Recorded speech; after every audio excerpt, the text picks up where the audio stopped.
रीना मार लड़किया राजकुमार सहरसा।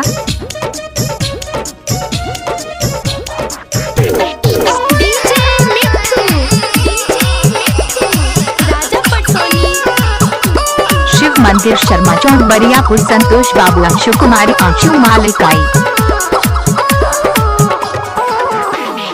धीरे धीरे कटी है बहुआ के केसर, बहुआ के मौसी में गजब छै टेस्टर।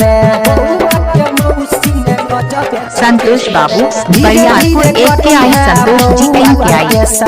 बहुआ के मौसी में गजब छै टेस्टर। खाली बहती आई कर जगबाली, खाली बहती आई कर अंशु कुमारी अंशु बरियापुर पश्चिम टोला संतोष राज। दे दो हजमा, दे दो हजमा, दे दो हजमा पियर की फरक बाली, बुआ के मौसी पियर की फरक बाली, दे दो हजमा पियर की फरक बाली।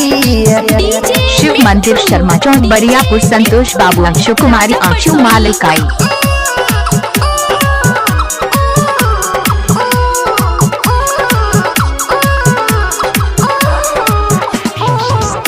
बउआ के मामी खिए धनया सने सरे, लबर लबर बोलबे। शिव मंदिर सामने बरियापुर शर्मा चौक संतोष बाबू अंशु कुमारी अंशु इकाई। बउआ के मामी खिए धनया सने सरे, लबर लबर बोलबे हजमा चले तो केसरे। रीना मार लड़किया राजकुमार सहरसा।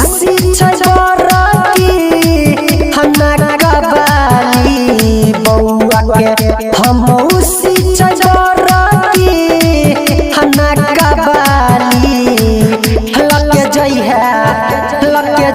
शिव मंदिर सामने बरियापुर शर्मा चौक संतोष बाबू अंशु कुमारी अंशु इकाई। मौसी पियर की फरक बाली लगे जई है।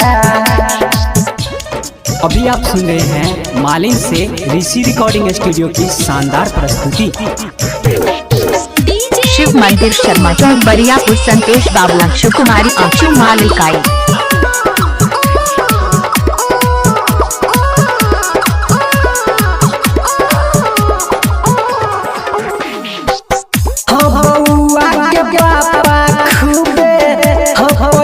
अंशु कुमारी अंशु बरियापुर पश्चिम टोला संतोष राज। मौसी डीजे पर कमर हिलाबै छै,